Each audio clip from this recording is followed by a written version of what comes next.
కర్నూలు ప్రమాద ఘటనతో private travel బస్సులపై కొరడా చిలిపిస్తున్నారు రవాణా శాఖ అధికారులు. విజయవాడ హనుమన్పేటలో ఆకస్మిక తనిఖీలు చేశారు. ఆల్ మదీనా సాయికృష్ణ ట్రావెల్స్ కు చెందిన 2 బస్సులు సీజ్ చేశారు. సిట్టింగ్ కు లైసెన్స్ పొంది స్లీపర్లుగా తిప్పుతుండటంతో ఈ చర్యలు తీసుకున్నారు. Licence, RC book, permit, fitness, tax, pollution సర్టిఫికెట్లు ఉన్నాయా లేదా అన్నది చెక్ చేస్తున్నారు అధికారులు. మరింత సమాచారం మా ప్రతినిధి నరసింహ అందిస్తారు. ప్రైవేట్ ట్రావెల్స్పై ఆర్టీసీ అధికారులు కొరడా జులిపిస్తున్నారు.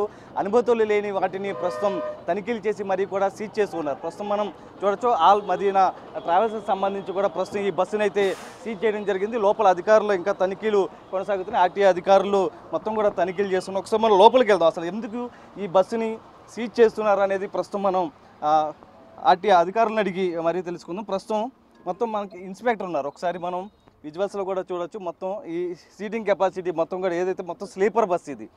ఈ బస్సుకు సంబంధించి మొత్తం చూడొచ్చు. ఒక మనిషి వెళ్ళలేనంత దూరం కూడా ప్రస్తుతం నేను ఉన్నటువంటిది ఒక్కసారి విజువల్స్లో చూడొచ్చు. నేను కూడా పూర్తిగా ఇక్కడ పట్టినటువంటి పరిస్థితి. పైన ఒక 2 బెడ్లు, కింద ఒక 2 బెడ్లు, యువతల సింగిల్ బెడ్, యువతల మరొక సింగిల్ బెడ్. ప్రస్తుతం నడవడానికి కూడా దోవలేనటువంటి పరిస్థితి ప్రస్తుతం ఈ సిచ్యువేషన్ ఉంది. ఫైర్ నిజంగా కర్నూలులో జరిగినటువంటి ఇన్సిడెంట్కి సంబంధించి ప్రస్తుతం ఏమైనా జరిగితే కూడా ఫైర్ అయితే కూడా ఉన్న పలంగా అటు పరిగెత్తలేని పరిస్థితి, ఇటు పరిగెత్తలేని పరిస్థితి ప్రస్తుతం. ఎందుకంటే ఫుల్లు నేనున్నటువంటి పరిస్థితి చూడొచ్చు. నేనే ఎవరైనా కనుక అటు ఇటు వెళ్తే కనుక సైడ్ ఇచ్చినా కూడా వాళ్ళు వెళ్ళలేని పరిస్థితి.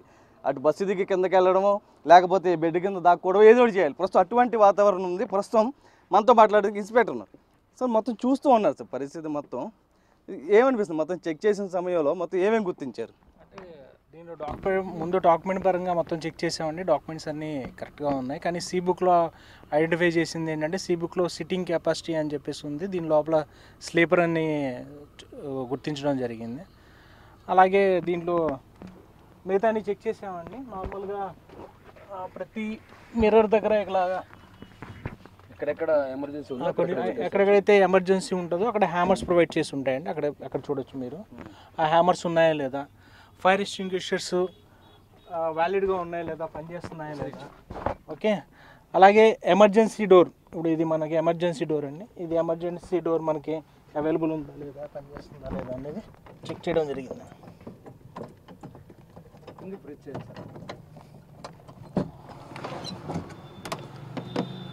ఈ విధంగా చెక్ చేయడం జరుగుతుంది. సార్ ఓకే సార్, ఇది ఎమర్జెన్సీ డోర్ ఓకే, అది చెకింగ్ కనబడుతుంది. కానీ ఒకసారి చూడొచ్చు ఎంత కంజెస్టెడ్గా ఉంది మొత్తం. అక్కడ ఉన్నటువంటి మొదటి వ్యక్తి ఇక్కడ దాకా అటువైపు ఒక లాక్ అయిపోతుంది. కర్నూలులో జరిగినటువంటి బస్ ఇన్సిడెంట్ కూడా లాక్ అయిపోయి వాళ్ళంతా కూడా హ్యామర్లో అందుబాటులో లేకపోవడంతో కూడా అక్కడ ఇరుక్కుపోయినటువంటి పరిస్థితి. కానీ ప్రస్తుతం ఇంత చిన్న డిక్కీలో ప్రస్తుతం ఇది ఉంది. కానీ దీనికి స్పేస్ ఇవ్వాల్సినటువంటి అవసరం కూడా ఉంది కదా. అవునండి. అంటే ఎమర్జెన్సీ డోర్ అయితే ఉందండి. దీంట్లో అయితే మేము గుర్తించింది ఏంటంటే మెయిన్ సీ బుక్లో ఉన్న సీటింగ్ కెపాసిటీ అని ఉంది. దీంట్లో స్లీపర్ చూపిస్తుంది. అందువల్ల దాన్ని ఐడెంటిఫై చేసి ఈ వెహికల్ని సీజ్ చేయడం జరిగింది. వైలేషన్ పర్మిట్ కింద చూపించి, అనాథరైజ్డ్ ఆల్టరేషన్ కింద చూపించి వెహికల్ని సీజ్ చేస్తున్నాము. ఈ వెహికల్ని ఫర్దర్గా రేపు మా పై అధికారులు దీని మీద ఇన్వెస్టిగేషన్ చేసి ఏం యాక్షన్ తీసుకోవాలో తీసుకుంటారు. అంటే మిగతా బస్సులు కూడా కొన్ని బస్సులు సీజ్ చేయడం జరిగింది, అటు తనిఖీలు కూడా చేయడం జరిగింది. అంటే ఏమేమి గుర్తించారు అట్లా? అంటే మెయిన్ సీ బుక్లో ఒక విధంగా ఉంటుంది, లోపల ఆల్టరేషన్ వేరుగా ఉందనేది ఒకటి గుర్తించామండి. ఇందాక చూసిన ఒక వెహికల్లో అయితే ఎక్కడైతే ఎగ్జిట్ ఉందో ఆ ఎగ్జిట్కి సీట్ పెట్టడం జరిగిందండి. అప్పుడు ఏదైనా ప్రమాదం జరిగినప్పుడు బయటకు వెళ్ళడానికి ఇబ్బంది అవుతుంది కాబట్టి ఆ బండిని కూడా సీజ్ చేయడం జరిగింది. అంటే ప్రస్తుతం ఏదైతే ప్రతి బస్సులో కూడా హ్యామర్లు లేకపోవడం, దాంతోపాటు కొన్ని లోటుపాట్లు కూడా ఉండడం జరిగింది. అంటే బస్సు ఎక్కిన సమయంలో వాళ్ళు వాటర్ బాటిల్ ఉందా లేదా ఇవే చూస్తారు తప్ప మిగిలిన ఏమి గుర్తించట్లేదు కదా సార్. అంటే ఏం చెప్తారు? అంటే అదే మేము కూడా ఈ అవేర్నెస్ అనేది పబ్లిక్లో కూడా తీసుకురావాలండి. అలాగే ఈ యాజమాన్యం కూడా ఇప్పుడు మనం ఫ్లైట్స్ ఎక్కినప్పుడు ఎక్కడైతే ఎమర్జెన్సీ ఎగ్జిట్స్ ఉన్నాయి, ఎమర్జెన్సీ ఏదైనా ఆపద కలిగినప్పుడు ఏ విధంగా సర్వే అవ్వాలి అనేది చెప్తారో అలాగే వీళ్ళు కూడా చెప్తే బాగుంటుందన్న ఉద్దేశంతో ఒకటి చూస్తున్నామండి. తర్వాత నార్మల్గా ఎక్కే పబ్లిక్లో కూడాను ఎక్కడైతే ఎమర్జెన్సీ మనం బ్రేక్ చేయగల గ్లాస్ ఉందో అక్కడ హ్యామర్ ఉందా లేదా, ఎమర్జెన్సీ డోర్ ఎక్కడ ఉంది ఏంటి అనేది అబ్జర్వ్ చేసుకుంటే ఇలాంటి ప్రమాదాలు జరిగినప్పుడు సేఫ్గా బయటికి రావడానికి ఆస్కారం ఉంటుంది. డిపార్ట్మెంట్ పైన కూడా ప్రతి ఒక్క ఏదో ఆరోపణ వస్తుంది. ఏంటంటే మొత్తం ఏదైనా ఇన్సిడెంట్ జరిగినప్పుడు మాత్రం మీరు తనిఖీలు చేస్తున్నారు, మిగిలిన సమయంలో పట్టించుకోవట్లేదు అన్నది ఒక ఆరోపణ. లేదండి, ఎప్పుడైనా సరే మీరు చూస్తూ ఉంటారు.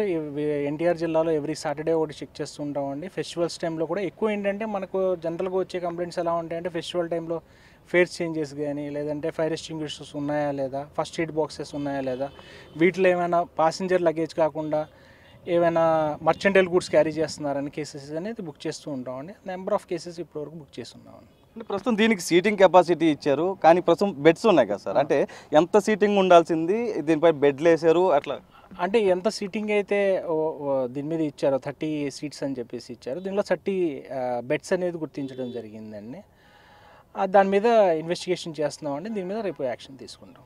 సీటింగ్కి సంబంధించి పర్మిషన్ తీసుకున్నారు, కానీ ప్రస్తుతం ఏదైతే మొత్తం కూడా బెడ్స్ చూడొచ్చు, కానీ ఒక పర్మిషన్ తీసుకుంటున్నారు, కానీ మరొకటి రన్ చేస్తున్నారు. దీంతో ఆ అధికారులు తనిఖీలు చేసిన నేపథ్యంలో కూడా వీటిని గుర్తించడం జరిగింది. అయితే ఒకటే చెప్తున్నారు, ప్రతి ఒక్కరు కూడా ఏదైతే సేఫ్టీ మెజర్స్ ఖచ్చితంగా పాటించాలి అని చెప్తున్న నేపథ్యంలో కూడా ప్రస్తుతం విజయవాడ మొత్తం మీద ఏవైతే అనుమతులు సరిగా లేనటువంటి వాటిని తనిఖీలు చేస్తున్నారు, వాటిని సీజ్ కూడా చేస్తున్నారు. అటు మొత్తం ఎవరైతే ఓనర్స్ ఉంటారో వారికి కూడా ఒకటే చెప్తున్నారు, ఎట్టి పరిస్థితుల్లో గనక బస్సు బయటకు తీసిన సమయంలో పూర్తిగా అన్ని అనుమతులు ఉంటేనే బయట, లేదంటే ఖచ్చితంగా సీజ్ చేస్తామంటూ కూడా హెచ్చరిస్తున్నటువంటి పరిస్థితి అయితే కనిపిస్తుంది. వీడిపై సుబ్రహ్మణ్యంతో నరసింహ, బిగ్ టీవీ, విజయవాడ.